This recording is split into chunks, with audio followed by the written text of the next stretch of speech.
ನಮಸ್ಕಾರ. ಇವತ್ತು ನಾವು ಮಾತಾಡೋದು ಭಾರತದ ಮೊದಲ ಮಹಾನ್ ಸಾಮ್ರಾಜ್ಯ ಮೌರ್ಯ ಸಾಮ್ರಾಜ್ಯದ ಬಗ್ಗೆ.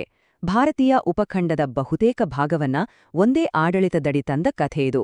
ಇದು ಕೇವಲ ಯುದ್ಧ, ರಾಜಕೀಯದ ಕಥೆಯಲ್ಲ, ಬದಲಿಗೆ ಮಹತ್ವಾಕಾಂಕ್ಷೆ, ಅದ್ಭುತ ತಂತ್ರಗಾರಿಕೆ ಮತ್ತು ಒಂದು ದೊಡ್ಡ ನೈತಿಕ ಬದಲಾವಣೆಯ ಕಥೆ. ಹಾಗಿದ್ರೆ ನಮ್ಮ ಇವತ್ತಿನ ಮುಖ್ಯ ಪ್ರಶ್ನೆ ಏನು ಅಂದ್ರೆ, ಇತಿಹಾಸದ ಅತಿದೊಡ್ಡ ಸಾಮ್ರಾಜ್ಯಗಳಲ್ಲಿ ಒಂದಾದ ಇದನ್ನ ಕಟ್ಟಿದ್ದು ಹೇಗೆ? ಬರೀ ಕತ್ತಿ, ಯುದ್ಧಗಳಿಂದಲೇನಾ? ಅಥವಾ ಅದರ ಹಿಂದೆ ಬೇರೇನಾದೂ ಇತ್ತಾ? ಬನ್ನಿ ತಿಳ್ಕೊಳ್ಳೋಣ. ಮೌರ್ಯರು ಬರೋಕೆ ಮುಂಚೆ ಭಾರತದ ಪರಿಸ್ಥಿತಿ ಹೇಗಿತ್ತು ಗೊತ್ತಾ? ಇಡೀ ದೇಶ ಚಿಕ್ಕಪುಟ್ಟ ರಾಜ್ಯಗಳಾಗಿ ಹಂಚೋಗಿತ್ತು. ವಾಯವ್ಯ ಭಾಗದಲ್ಲಿ ಗ್ರೀಕರ ಆಕ್ರಮಣದ ಭಯ, ಮಧ್ಯದಲ್ಲಿ ಮಗಧವನ್ನ ಆಳ್ತಿದ್ದ ನಂದರಾಜವಂಶದ ದಬ್ಬಾಳಿಕೆ. ಇಂಥ ಒಂದು ಅವ್ಯವಸ್ಥೆಯಲ್ಲೇ ಒಂದು ಹೊಸ ಶಕ್ತಿಯ ಉದಯಕ್ಕೆ ವೇದಿಕೆ ಸಿದ್ಧವಾಗಿತ್ತು. ಮೊದಲು ಈ ಸಾಮ್ರಾಜ್ಯ ಹೇಗೆ ಶುರುವಾಯಿತು, ಅದಕ್ಕೆ ಕಾರಣವಾದ ಸನ್ನಿವೇಶಗಳು ಯಾವುವು ಮತ್ತು ಅದರ ಹಿಂದಿದ್ದ ಪ್ರಮುಖ ವ್ಯಕ್ತಿಗಳು ಯಾರು ಅಂತ ನೋಡೋಣ. ಯಾರೇ ಭಾರತವನ್ನ ಒಂದು ಮಾಡಬೇಕು ಅಂದಿದ್ರೂ ಅವರ ಮುಂದೆ ಎರಡು ದೊಡ್ಡ ಸವಾಲುಗಳಿದ್ವು. ಒಂದು ಕಡೆ ಮಗಧದಲ್ಲಿರೋ ನಂದರು. ಅವರತ್ರ ದುಡ್ಡಿತ್ತು, ದೊಡ್ಡ ಸೈನ್ಯ ಇತ್ತು, ಆದರೆ ಜನರ ಪ್ರೀತಿ ಇರಲಿಲ್ಲ.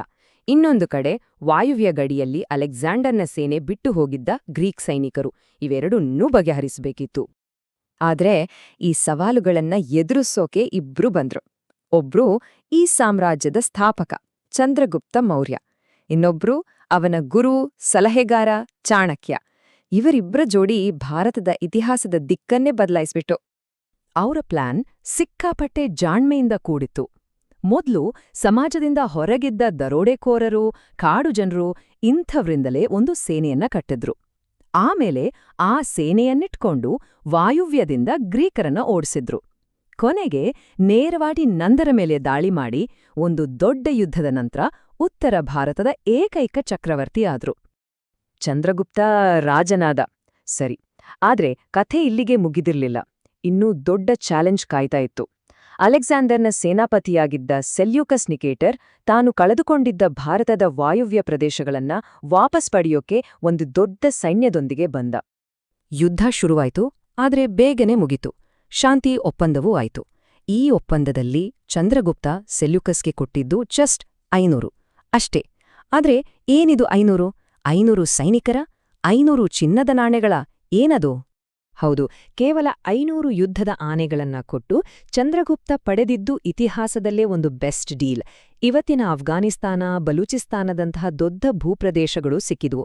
ರಾಜಕೀಯ ಸಂಬಂಧ ಬೆಳೆಸೋಕೆ ಸೆಲ್ಯೂಕಸ್ನ ಮಗಳ ಜೊತೆ ಮದುವೆಯಾಯಿತು ಮತ್ತು ಮೌರ್ಯರ ಆಸ್ಥಾನಕ್ಕೆ ಗ್ರೀಕ್ ರಾಯಭಾರಿಯೂ ಬಂದ.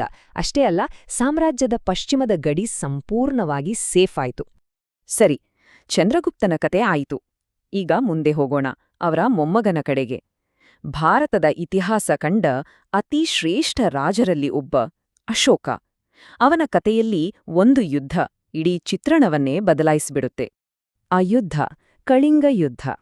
ಮೌರ್ಯ ಸಾಮ್ರಾಜ್ಯಕ್ಕೆ ಸೇರದೆ ಸ್ವತಂತ್ರವಾಗಿ ಉಳಿದಿದ್ದ ಕಳಿಂಗ ರಾಜ್ಯವನ್ನ ಗೆಲ್ಲಲೇಬೇಕು ಅಂತ ಅಶೋಕ ನಿರ್ಧರಿಸಿದ.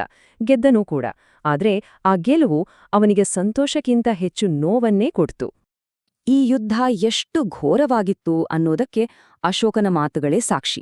ಅವನೇ ಬರ್ಸಿರೋ ಶಾಸನದಲ್ಲಿ ಹೀಗಿದೆ: 1,00,000 ಜನ ಸತ್ಹೋದ್ರೂ 1.5 ಲಕ್ಷ ಜನರನ್ನ ಸೆರೆ ಹಿಡಿಯಲಾಯಿತು. ಈ ಸಂಖ್ಯೆಗಳನ್ನ ಕೇಳಿದ್ರ ಆ ಯುದ್ಧದ ಭೀಕರತೆ ಮತ್ತು ಅಶೋಕನ ಮನಸ್ಸಿನ ಮೇಲೆ ಅದು ಬೀರಿದ ಪರಿಣಾಮ ಎಂಥದ್ದಿರ್ಬೋದು ಅಂತ ಊಹಿಸಬಹುದು. ಯೋಚನೆ ಮಾಡಿ, ಇಂಥ ಒಂದು ಗೆಲುವಿನ ನಂತರ ಒಬ್ಬ ರಾಜನಿಗೆ ಏನನ್ಸಿರ್ಬೋದು? ಇಷ್ಟೆಲ್ಲ ಜನರ ಸಾವಿನ ಮೇಲೆ ಕಟ್ಟಿದ ಸಾಮ್ರಾಜ್ಯದ ಜೊತೆ ಹೇಗೆ ಬದುಕೋದು? ಆ ಗೆಲುವಿಗೆ ನಿಜವಾಗಿಯೂ ಏನಾದ್ರೂ ಅರ್ಥ ಇದ್ಯಾ? ಈ ಪ್ರಶ್ನೆಗಳು ಅಶೋಕನನ್ನ ಕಾಡೋಕೆ ಶುರುವಾದ್ವು. ಇದಕ್ಕೆ ಉತ್ತರವಾಗಿ ಅಶೋಕ ಒಂದು ದೊಡ್ಡ ಬದಲಾವಣೆ ತಂದ. ಅದನ್ನೇ ಧರ್ಮಘೋಷ ಅಂತ ಕರೀತಾರೆ. ಅಂದ್ರೆ ಯುದ್ಧದ ಕರೆಯನ್ನ ಬಿಟ್ಟು ಧರ್ಮದ ಕರೆಗೆ ಓಗೊಟ್ಟಿದ್ದು. ಇನ್ಮುಂದೆ ಕತ್ತಿಯಿಂದ ಗೆಲ್ಲೋದಲ್ಲ, ಪ್ರೀತಿ, ಧರ್ಮದಿಂದ ಗೆಲ್ಬೇಕು ಅಂತ ನಿರ್ಧರಿಸದ. ಸಾಮ್ರಾಜ್ಯವನ್ನ ನೈತಿಕತೆ ಮತ್ತು ಜನರ ಉಳಿದಿಗಾಗಿ ನಡ್ಸೋಕೆ ಮುಂದಾದ. ಸರಿ, ರಾಜರ ಕಥೆಯಾಯ್ತು. ಆದ್ರೆ ಇಷ್ಟೊಂದು ದೊಡ್ಡ ಸಾಮ್ರಾಜ್ಯವನ್ನ ನಡೆಸ್ತಿತ್ತು ಹೇಗೆ? ಅದರ ಹಿಂದಿದ್ದ ಸಿಸ್ಟಮ್ ಹೇಗಿತ್ತು? ಆ ಮಹಾನ್ ಮೌರ್ಯ ಯಂತ್ರವನ್ನ ನೋಡೋಣ ಬನ್ನಿ. ನೋಡಿ, ಅಶೋಕನ ಕಾಲದಲ್ಲಿ ಮೌರ್ಯ ಸಾಮ್ರಾಜ್ಯದ ವಿಸ್ತಾರವನ್ನ ಬಹುತೇಕ ಇಡೀ ಭಾರತ ಉಪಖಂಡವನ್ನೇ ಆವರಿಸಿತ್ತು. ಇಷ್ಟೊಂದು ದೊಡ್ಡದಾದ ಸಾಮ್ರಾಜ್ಯವನ್ನ ಒಬ್ಬನೇ ವ್ಯಕ್ತಿ ಆಳೋದು ಅಸಾಧ್ಯ ಅಲ್ವಾ? ಅದಕ್ಕೆ ಒಂದು ಪಕ್ಕಾ ಸಿಸ್ಟಮ್ ಬೇಕೇ ಬೇಕು.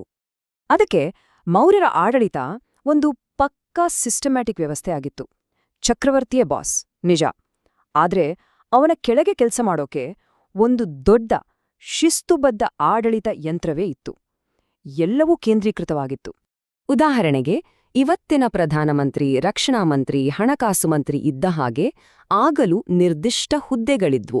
ಪ್ರಧಾನಮಂತ್ರಿಯಿಂದ ಹಿಡಿದು ಸೇನಾಪತಿ, ಟ್ಯಾಕ್ಸ್ ಕಲೆಕ್ಟರ್, ಚೀಫ್ ಜಸ್ಟಿಸ್, ಹೀಗೆ ಪ್ರತಿಯೊಂದು ಇಲಾಖೆಗೂ ಒಬ್ಬ ಮುಖ್ಯಸ್ಥ ಇರ್ತಿದ್ದ. ಇದೆಲ್ಲಕ್ಕಿಂತ ಇಂಟ್ರೆಸ್ಟಿಂಗ್ ಅಂದ್ರೆ ರಾಜಧಾನಿ ಪಾಟ್ಲಿಪುತ್ರದ ಆಡಳಿತ. ಗ್ರೀಕ್ ರಾಯಭಾರಿ ಮೆಗಾಸ್ಥನೀಸ್ ಇದ್ರ ಬಗ್ಗೆ ಬರೆದಿದ್ದಾನೆ.